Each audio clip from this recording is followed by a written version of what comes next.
ಬೇರೆ ಬೇರೆ ಆಂಗಲ್ ಎಲ್ಲ ಒಂದು ಆಂಗಲ್ ತನಿಖೆ ಆಗಿದೆ. ಅಧ್ಯಕ್ಷ ಸಚಿವರು ಒಂದೇ ನಿಮಿಷ. ಪರಂಗಿಪೇಟೆಯ ದಿಗಂತ್ ಅನ್ನುವಂತ ವಿದ್ಯಾರ್ಥಿ ನಾನು ಶೂನ್ಯವೇಳೆಯಲ್ಲಿ ಕೊಟ್ಟಿದ್ದೆ, ಅವ್ರದೇ ಕ್ಷೇತ್ರ ಅದು. ಕಾಣೆಯಾಗಿ ಇವತ್ತಿಗೆ 8-9 ದಿನ ಆಯ್ತು. 8-9 ದಿನ ಆದರೂ ಕೂಡ ನೀವು 5 ತಂಡ ಮಾಡಿದಿರಿ, 6 ತಂಡ ಮಾಡಿದಿರಿ, ನಾನೇನು ಸರ್ಕಾರ ಬ್ಲೇಮ್ ಮಾಡ್ತಾ ಇದ್ದೀನಿ ಅಂತ ಅರ್ಥ ಇಲ್ಲ. ಮನೆಯಿಂದ ಹೊರಗೋದಂತ ಒಬ್ಬ ವಿದ್ಯಾರ್ಥಿ ಇಲ್ಲಿ ತನಕ ಪತ್ತೆ ಆಗಿಲ್ಲ ಅಂತಂದ್ರೆ ಸಹಜವಾಗಿ ಆತಂಕ ಒಳಗಾಗಿದೆ. ಆತ ಭಜನಾ ಮಂಡಳಿಗಳಲ್ಲಿ ಆಕ್ಟಿವ್ ಇದ್ದ, ಬೇರೆ ಬೇರೆ ರೀತಿಯಾದ ಸಂಘ ಸಂಸ್ಥೆಯ ಚಟುವಟಿಕೆಯಲ್ಲಿ ಆಕ್ಟಿವ್ ಇದ್ದ, ಹಿಂಗೆಲ್ಲ ಆಗಿತ್ತು. ಇದನ್ನ ಖಂಡಿಸಿ ಮೊನ್ನೆ ಪರಂಗಿಪೇಟೆ ಬಂದು ಕೂಡ ಆಗಿತ್ತು. ದೊಡ್ಡ ಪ್ರಮಾಣದ ಪ್ರತಿಭಟನೆಯೂ ಕೂಡ ಅಲ್ಲಿ ನಡೆದಿದೆ. ಆ ಭಾಗದ ನಮ್ಮೆಲ್ಲ ಶಾಸಕರು ಕೂಡ ಹೋಗಿದ್ದಾರೆ. ಇವತ್ತು ಸರ್ಕಾರ ಇದನ್ನ ಸ್ವಲ್ಪ ಗಂಭೀರವಾಗಿ ತೆಗೆದುಕೊಂಡು ಅಲ್ಲಿ ಇರುವಂತ ಪತ್ರಿಕೆಗಳಲ್ಲಿ ಬಂದಿರುವಂತ ವರದಿ ಏನು ಅಂತಂದ್ರೆ ರೈಲ್ವೆ ಸ್ಟೇಷನ್ ಅಲ್ಲಿ ಚಪ್ಪಲಿ ಸಿಕ್ತು, ಆ ಚಪ್ಪಲಲ್ಲಿ ರಕ್ತದ ಕಲೆಗಳಿತ್ತು, ಇವೆಲ್ಲ ಟ್ರ್ಯಾಕ್ ಅಲ್ಲಿ ಸಿಕ್ತು ಅಂತ ಹೇಳ್ತಿದ್ದಾರೆ. ನೀವು ಮೊಬೈಲ್ಗಳನ್ನ ಟ್ರೇಸ್ ಮಾಡ್ತಾ ಇದ್ದೀರಿ ಅನ್ನುವಂಥದ್ದು ನಾನು ಸ್ವಾಗತಿಸ್ತೇನೆ. ಆದ್ರೆ ಇದಕ್ಕೇನಾರು ಒಂದು ಸ್ಪೆಷಲ್ ಫೋರ್ಸ್ ಏನಾರು ಮಾಡಿ ಇದನ್ನ ಕಂಡುಹಿಡಿಲಿಲ್ಲ ಅಂತಾದ್ರೆ ಆ ಮನೆಯ ಆತಂಕವೂ ಕೂಡ ಕಡಿಮೆ ಆಗ್ಲಿಕ್ಕಿಲ್ಲ ಮತ್ತು ಊಹಾಪೋಹಗಳು ಬಹಳ ದೊಡ್ಡ ಪ್ರಮಾಣದಲ್ಲಿ ಹರಡಲಿಕ್ಕೆ ಪ್ರಾರಂಭ ಆಗುತ್ತೆ. ಅದಕ್ಕೆ ಅವಕಾಶ ಕೊಡದಲೆ ದಯಮಾಡಿ ಆ ದಿಗಂತನನ್ನ ಪತ್ತೆ ಹಚ್ಚುವಂತ ರೀತಿಯಲ್ಲಿ ಸರ್ಕಾರ ತುರ್ತು ಅವಶ್ಯಕತೆ ಅಂತ ಅನ್ಕೊಂಡಿದ್ದನ್ನ ಗಮನಿಸಬೇಕು ಅಂತ ನಾನು ಆಗ್ರಹಿಸ್ತೇನೆ. ಅಲ್ಲ, ಇನ್ನೊಂದು ಅಂತ ಹೇಳ್ತಾರೆ, ಕೆಲವೊಂದು ಕಾಲಿಸ್ ಗಾಡಿಯಲ್ಲಿ ತಿರುಗ್ತಾ ಇತ್ತು, ದೇವಸ್ಥಾನದ ಸಿಸಿ ಕ್ಯಾಮೆರಾದಲ್ಲಿ ಕಾಲಿಸ್ ಗಾಡಿ ಅನ್ನೋ ಒಂದು ತಿರುಗ್ತಾ ಇತ್ತು ಅನುಮಾನಾಸ್ಪದವಾಗಿ ಅಂತ, ಅಂತದ್ದು ಒಂದು ಅಲ್ಲಿ ಸುದ್ದಿಗಳು ಕೇಳಿ ಬರ್ತಾ ಇದೆ. ಮಾಹಿತಿ ಇದ್ರೇನು ಕೋಟ್ಯಾನವರೇ ನಾನೇ ಹೇಳ್ತೀನಿ SP ಅವರಿಗೆ, ತಮಗೂ ಕೂಡ ಮಾತಾಡೋದಕ್ಕೆ. ಯಾಕೆಂದ್ರೆ ಅಧ್ಯಕ್ಷರ ಒಂದು ಕ್ಷೇತ್ರ ಇರೋದ್ರಿಂದ ಆಮೇಲೆ ಸೂಕ್ಷ್ಮತೆನೂ ಕೂಡ ನನಗೆ ಅರ್ಥ. ನನ್ನ ಊರದು ಅಲ್ಲ, ಆಯ್ತು ಯಾವುದೇ ಸೂಕ್ಷ್ಮತೆ ಇದ್ರೇನು ಕೂಡ ಸೂಕ್ಷ್ಮತೆ ಸುನೀಲ್ ಅವ್ರು ಹೇಳಿರೋ ಪ್ರಕಾರ ಎಲ್ಲ ಥರ ಆ್ಯಂಗಲಲ್ಲೂ ಕೂಡ ನಾವು ನೋಡಿ ಇದನ್ನು ಚರ್ಚೆ ಮಾಡಿ, ನೀವು ಹೇಳ್ದಂಗೆ ಇನ್ನೂ ಮೇಲಧಿಕಾರಿಗಳಲ್ಲೂ ಕೂಡ ಏನಾದರೂ ಒಂದು ಚರ್ಚೆ, DG ಲೆವೆಲ್ ಎಲ್ಲರಿಗೂ ಗೊತ್ತಿದೆ.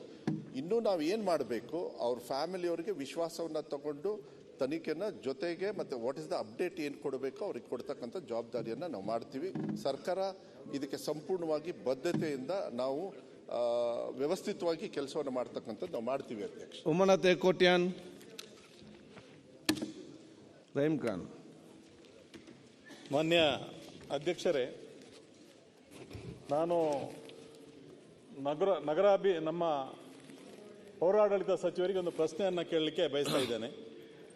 ಮಾನ್ಯ ಮುಖ್ಯಮಂತ್ರಿಗಳ ಅಮೃತ ನಗರೋತ್ಥಾನ ಹಂತ 4 ಮುನ್ಸಿಪಾಲಿಟಿ ಯೋಜನೆಯಡಿ ಬೇರೆ ಬೇರೆ ಪುರಸಭೆ ಇರ್ಬೋದು, ನಗರಸಭೆ ಇರ್ಬೋದು, ಪಟ್ಟಣ ಪಂಚಾಯತ್ಗಳಿಗೆ ಪಕ್ಕಾ ಮನೆ ರಿಪೇರಿ, ವಿದ್ಯಾರ್ಥಿ ವೇತನ ಮತ್ತು ವೈದ್ಯಕೀಯ ಚಿಕಿತ್ಸೆ, ಹೀಗೆ ಬೇರೆ ಬೇರೆ ಇದರಲ್ಲಿ ಹಂತ 4ರಲ್ಲಿ ಅವರಿಗೆ ಅನುದಾನ ಬಿಡುಗಡೆಯಾಗಿ ಆ ಬಿಡುಗಡೆಯ ಪತ್ರವನ್ನು ನಾವು ಕೊಟ್ಟಿದ್ದೇವೆ. ನಮ್ಮ ಸರ್ಕಾರ ಇರುವಾಗ 1-2-3 ತಿಂಗಳಲ್ಲಿ ಕೂಡಲೇ ನಿಮ್ಮ ಅಕೌಂಟಿಗೆ ಆ ದುಡ್ಡು ಬೀಳ್ತದೆ ಅಂತ ಹೇಳಿ ಅವರಿಗೆ ಆದೇಶ ಪತ್ರವನ್ನು ಕೊಟ್ಟಿದ್ದೆವು. ಅವರೆಲ್ಲ ಮನೆ ರಿಪೇರಿ ಮಾಡುವವರು ಮನೆ ರಿಪೇರಿ ಮಾಡಿದ್ದಾರೆ, ಕಾಂಟ್ರಾಕ್ಟರ್ಗೆ ಹೇಳಿ ಬೇರೆ ಬೇರೆ ರೀತಿಯೆಲ್ಲ ಮಾಡಿದ್ದಾರೆ, ನಮಗೆ ದುಡ್ಡು ನಮ್ಮ ಅಕೌಂಟಿಗೆ ಬೀಳ್ತದೆ ಅಂತ ನಾವು ಅವರಿಗೆ ಆದೇಶ ಪತ್ರವನ್ನೇ ಕೊಟ್ಟಿದ್ದೇವೆ. ಆದರೆ ಇವತ್ತಿನವರೆಗೆ ಆ ದುಡ್ಡು ಅವರಿಗೆ ಬರಲಿಲ್ಲ.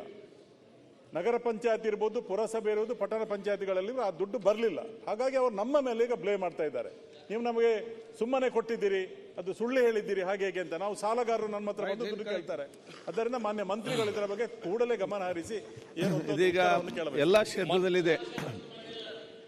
ಕ್ಷೇತ್ರದಲ್ಲಿದೆ ಇದು ದೊಣ್ಣೆ ಕೊಟ್ಟು ಪೆಟ್ಟದೆ ಅನ್ನೋ ಪರಿಸ್ಥಿತಿ ಆಗಿದೆ ಎಲ್ಲರಿಗೂ ಕೂಡ.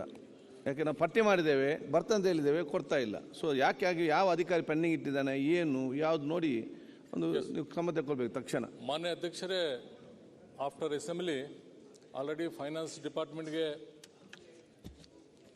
ರಿಕಮೆಂಡೇಶನ್ ಹೋಗಿದೆ.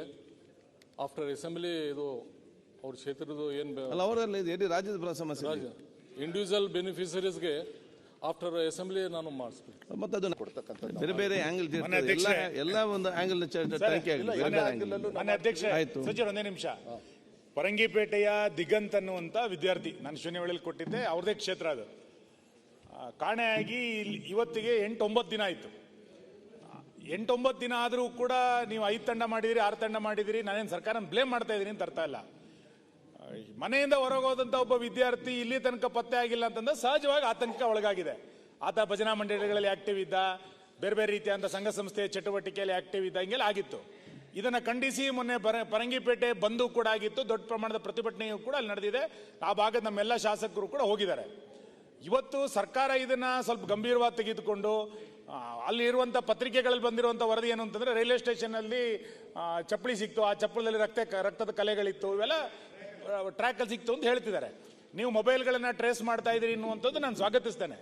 ಆದರೆ ಇದಕ್ಕೇನಾದ್ರು ಒಂದು ಸ್ಪೆಷಲ್ ಫೋರ್ಸ್ ಏನಾರು ಮಾಡಿ ಇದನ್ನ ಕಂಡುಹಿಡಿಯಲಿಲ್ಲ ಅಂತಾದ್ರೆ ಆ ಮನೆಯ ಆತಂಕವೂ ಕೂಡ ಕಡಿಮೆ ಆಗ್ಲಿಕ್ಕಿಲ್ಲ ಮತ್ತು ಊಹಾಪೋಹಗಳು ಬಹಳ ದೊಡ್ಡ ಪ್ರಮಾಣದಲ್ಲಿ ಹರಡಲಿಕ್ಕೆ ಪ್ರಾರಂಭ ಆಗುತ್ತೆ. ಅದಕ್ಕೆ ಅವಕಾಶ ಕೊಡದಲೆ ದಯಮಾಡಿ ಆ ದಿಗಂತನನ್ನ ಪತ್ತೆ ಹಚ್ಚುವಂತ ರೀತಿಯಲ್ಲಿ ಸರ್ಕಾರ ತುರ್ತು ಅವಶ್ಯಕತೆ ಅಂತ ಅನ್ಕೊಂಡಿದ್ದನ್ನ ಗಮನಿಸಬೇಕು ಅಂತ ನಾನು ಆಗ್ರಹಿಸ್ತೇನೆ. ಅಲ್ಲ, ಇನ್ನೊಂದು ಅಂತ ಹೇಳ್ತಾರೆ, ಕೆಲವೊಂದು ಕಾಲಿಸ್ ಗಾಡಿಯಲ್ಲಿ ತಿರುಗ್ತಾ ಇತ್ತು, ದೇವಸ್ಥಾನದ ಸಿಸಿ ಕ್ಯಾಮೆರಾದಲ್ಲಿ ಕಾಲಿಸ್ ಗಾಡಿ ಅನ್ನೋ ಒಂದು ತಿರುಗ್ತಾ ಇತ್ತು ಅನುಮಾನಾಸ್ಪದವಾಗಿ ಅಂತ, ಅಂತದ್ದು ಸಹ ಒಂದು ಅಲ್ಲಿ ಸುದ್ದಿಗಳು ಕೇಳಿ ಬರ್ತಾ ಇದೆ. ಮಾಹಿತಿ ಇದ್ರೇನು ಕೋಟ್ಯಾನವರೇ, ನಾನೇ ಹೇಳ್ತೀನಿ ಎಸ್ ಪಿ ಅವರಿಗೆ, ತಮಗೂ ಕೂಡ ಮಾತಾಡೋದಕ್ಕೆ, ಯಾಕೆಂದ್ರೆ ಅಧ್ಯಕ್ಷರ ಒಂದು ಕ್ಷೇತ್ರ ಇರೋದ್ರಿಂದ, ಆಮೇಲೆ ಸೂಕ್ಷ್ಮತೆನೂ ಕೂಡ ನನಗೆ ಅರ್ಥ ನನ್ನ ಊರದು ಆಯ್ತು.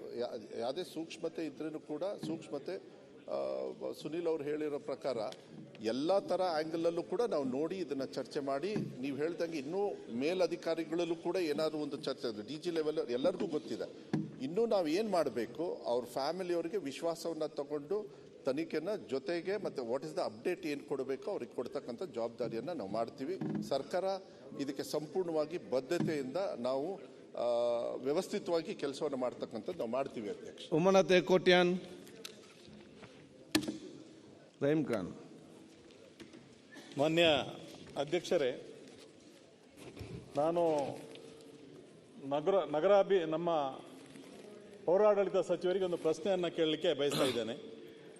ಮಾನ್ಯ ಮುಖ್ಯಮಂತ್ರಿಗಳ ಅಮೃತ ನಗರೋತ್ಥಾನ ಹಂತ 4 ಮುನ್ಸಿಪಾಲಿಟಿ ಯೋಜನೆಯಡಿ ಬೇರೆ ಬೇರೆ ಪುರಸಭೆ ಇರ್ಬೋದು, ನಗರಸಭೆ ಇರ್ಬೋದು, ಪಟ್ಟಣ ಪಂಚಾಯತ್ಗಳಿಗೆ ಪಕ್ಕಾ ಮನೆ ರಿಪೇರಿ, ವಿದ್ಯಾರ್ಥಿ ವೇತನ ಮತ್ತು ವೈದ್ಯಕೀಯ ಚಿಕಿತ್ಸೆ, ಹೀಗೆ ಬೇರೆ ಬೇರೆ ಇದರಲ್ಲಿ ಹಂತ 4ರಲ್ಲಿ ಅವರಿಗೆ ಅನುದಾನ ಬಿಡುಗಡೆಯಾಗಿ ಆ ಬಿಡುಗಡೆಯ ಪತ್ರವನ್ನು ನಾವು ಕೊಟ್ಟಿದ್ದೇವೆ ನಮ್ಮ ಸರ್ಕಾರ ಇರುವಾಗ. 1-2-3 ತಿಂಗಳಲ್ಲಿ ಕೂಡಲೇ ನಿಮ್ಮ ಅಕೌಂಟಿಗೆ ಆ ದುಡ್ಡು ಬೀಳ್ತದೆ ಅಂತ ಹೇಳಿ ಅವರಿಗೆ ಆದೇಶ ಪತ್ರವನ್ನು ಕೊಟ್ಟಿದ್ದೆವು. ಅವರೆಲ್ಲ ಮನೆ ರಿಪೇರಿ ಮಾಡುವವರು ಮನೆ ರಿಪೇರಿ ಮಾಡಿದ್ದಾರೆ, ಕಾಂಟ್ರಾಕ್ಟರ್ಗೆ ಹೇಳಿ ಬೇರೆ ಬೇರೆ ರೀತಿಯೆಲ್ಲ ಮಾಡಿದ್ದಾರೆ, ನಮಗೆ ದುಡ್ಡು ನಮ್ಮ ಅಕೌಂಟಿಗೆ ಬೀಳ್ತದೆ ಅಂತ ನಾವು ಅವರಿಗೆ ಆದೇಶ ಪತ್ರವನ್ನೇ ಕೊಟ್ಟಿದ್ದೇವೆ. ಆದರೆ ಇವತ್ತಿನವರೆಗೆ ಆ ದುಡ್ಡು ಅವರಿಗೆ ಬರಲಿಲ್ಲ. ನಗರ ಪಂಚಾಯತ್ ಇರ್ಬೋದು, ಪುರಸಭೆ ಇರ್ಬೋದು, ಪಟ್ಟಣ ಪಂಚಾಯತ್ಗಳಲ್ಲಿ ಆ ದುಡ್ಡು ಬರಲಿಲ್ಲ. ಹಾಗಾಗಿ ಅವರು ನಮ್ಮ ಮೇಲೆ ಈಗ ಬ್ಲೇಮ್ ಮಾಡ್ತಾ ಇದ್ದಾರೆ, ನೀವು ನಮಗೆ ಸುಮ್ಮನೆ ಕೊಟ್ಟಿದ್ದೀರಿ, ಅದು ಸುಳ್ಳು ಹೇಳಿದ್ದೀರಿ, ಹಾಗೆ ಹೇಗೆ ಅಂತ. ನಾವು ಸಾಲಗಾರರು ನನ್ನ ಹತ್ರ ಬಂದು ದುಡ್ಡು ಕೇಳ್ತಾರೆ. ಅದರಿಂದ ಮಾನ್ಯ ಮಂತ್ರಿಗಳು ಇದರ ಬಗ್ಗೆ ಕೂಡಲೇ ಗಮನ ಹರಿಸಿ ಏನು ಇದೀಗ ಎಲ್ಲಾ ಕ್ಷೇತ್ರದಲ್ಲಿದೆ, ಎಲ್ಲಾ ಕ್ಷೇತ್ರದಲ್ಲಿದೆ. ಇದು ದೊಣ್ಣೆ ಕೊಟ್ಟು ಪೆಟ್ಟದೆ ಅನ್ನೋ ಪರಿಸ್ಥಿತಿ ಆಗಿದೆ ಎಲ್ಲರಿಗೂ ಕೂಡ. ಯಾಕೆ ನಾವು ಪಟ್ಟಿ ಮಾಡಿದ್ದೇವೆ, ಬರ್ತಂತ ಹೇಳಿದ್ದೇವೆ, ಕೊಡ್ತಾ ಇಲ್ಲ. ಸೊ ಯಾಕೆ ಯಾವ ಅಧಿಕಾರಿ ಪೆಂಡಿಂಗ್ ಇಟ್ಟಿದ್ದಾನೆ, ಏನು ಯಾವ್ದು ನೋಡಿ ಒಂದು ನೀವು ಕ್ರಮ ತಗೊಳ್ಬೇಕು ತಕ್ಷಣ. ಮಾನ್ಯ ಅಧ್ಯಕ್ಷರೇ, ಆಫ್ಟರ್ ಅಸೆಂಬ್ಲಿ ಆಲ್ರೆಡಿ ಫೈನಾನ್ಸ್ ಡಿಪಾರ್ಟ್ಮೆಂಟ್ಗೆ ರಿಕಮೆಂಡೇಶನ್ ಹೋಗಿದೆ.